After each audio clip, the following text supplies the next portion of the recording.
Welcome back to my channel. दोस्तों, ये लगातार म्यूज़िक क्विज़ का 7वां वीडियो है और इस चैप्टर में हम लोग आज कवर करने वाले हैं राग यमन से संबंधित जितने भी MCQ हैं जो कि आपके परीक्षा के दृष्टिकोण से महत्वपूर्ण हैं, वो हम राग यमन से संबंधित इस वीडियो में सभी कुछ कवर करने वाले हैं। तो इस वीडियो को बिल्कुल भी स्किप मत कीजिएगा, पूरा वीडियो देखिएगा ताकि आपके पूरे क्वेश्चंस कवर हो जाएं और आपको बिल्कुल भी डाउट ना हो। अगर ये क्वेश्चंस आपके एग्जाम में आते हैं तो आप इनको ज़रूर से लगाएं और राग यमन से संबंधित अगर कोई भी क्वेश्चन आता है तो वो क्वेश्चन यहीं से आएंगे। तो हम पूरे क्वेश्चन यहाँ पर वीडियो में कवर करने वाले हैं। तो चलिए अब शुरुआत करते हैं हम यहाँ से अपने पहले क्वेश्चन की। तो पहला क्वेश्चन हमारा यहाँ पे कि राग यमन कल्याण राग में कितने स्वर लगते हैं। तो यहाँ पे यमन कल्याण राग में कितने स्वर लगते हैं, यहाँ पे हमारे सभी 7 स्वर लगते हैं। यहाँ पे देखिए सभी 7 स्वर लगते हैं। अगला क्वेश्चन हमारा है कि यमन कल्याण राग में कौन कौन से तीव्र और कौन से स्वर शुद्ध लगते हैं। तो आपको पता है कि यमन कल्याण में तीव्र स्वर माँ लगता है और अन्य स्वर सभी शुद्ध लगते हैं। एक चीज़ आपको और भी पता होगी कि संगीत में केवल तीव्र स्वर केवल और केवल माँ होता है, माँ के अलावा कोई दूसरा तीव्र स्वर नहीं होता है। तो एक तीव्र स्वर लगता है माँ और अन्य स्वर सभी यहाँ पे शुद्ध लगते हैं। अब इसके अलावा हमारा अगला क्वेश्चन है, तो अगला क्वेश्चन हम देख लेते हैं। यहाँ पे अगला क्वेश्चन है हमारा कि यमन कल्याण राग में यमन कल्याण राग का वादी स्वर कौन सा है। अब ये इंपॉर्टेंट क्वेश्चन है, आपके परीक्षा में कई बार ये क्वेश्चन पूछा जाता है। तो यमन कल्याण का यहाँ पे वादी स्वर कौन सा है। तो यमन कल्याण का वादी स्वर है यहाँ पे गा। तो कल्याण का वादी स्वर कौन सा हो गया, यमन कल्याण का वादी स्वर हो गया गा।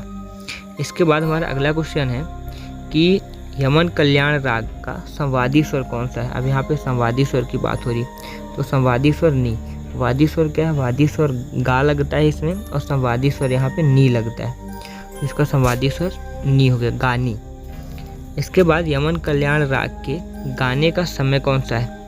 यमन कल्याण राग जो है वो किस समय में गाया जाता है, गाने का समय क्या है। यमन कल्याण राग के गाने का समय रात्रि का प्रथम पहर है। रात्रि का प्रथम पहर यानी कि संध्याकालीन आप इसको बोल सकते हैं। इसके बाद अगला हमारा है कि यमन कल्याण राग के आरोह के स्वर का उच्चारण करो। अगर मान लीजिए कि आपसे इस तरह से आरोह लिखा हुआ आ जाए, जैसा यहाँ पे लिखा हुआ है आरोह, इस तरह से अगर आरोह लिखा हुआ आ जाता है और आपसे पूछा जाता है कि यमन कल्याण राग मतलब कि अगर ये इस तरह आरोह लिखा जाता है और पूछा जाएगा कि ये कौन से राग से संबंधित है, तो आप यहाँ पे देख लीजिए, यहाँ पे केवल तीव्र माँ लगा हुआ है और तीव्र माँ का मतलब है कि यहाँ पे और 7 स्वर लगे हुए हैं, इसका मतलब है कि ये हमारी यमन राग है।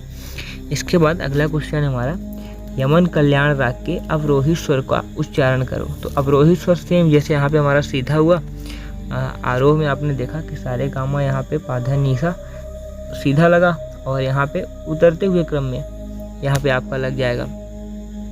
तो इस तरह से ये हमारा उतरते हुए क्रम में लग रहा है। यहाँ पे भी कोमल माँ लग रहा है, सॉरी तीव्र माँ लग रहा है, कोमल माँ नहीं होता, सॉरी। तो सानी धापा मागा रेसा, इस तरह से। तो इस तरह से ये हमारा कुछ क्वेश्चंस थे जो कि राग यमन को लेकर के इंपॉर्टेंट थे। अगले वीडियो में हम राग काफ़ी को लेकर देखेंगे इंपॉर्टेंट क्वेश्चंस। एक बार मैं फिर से कवर कर देता हूँ। यमन में कितने स्वर लगते हैं, 7 स्वर लगते हैं। और यमन कल्याण में तीव्र स्वर कौन सा होता है, तीव्र स्वर केवल माँ होता है। वादी स्वर कौन सा, वादी स्वर इसका गा होता है। संवादी स्वर कौन सा, संवादी स्वर नी होता है।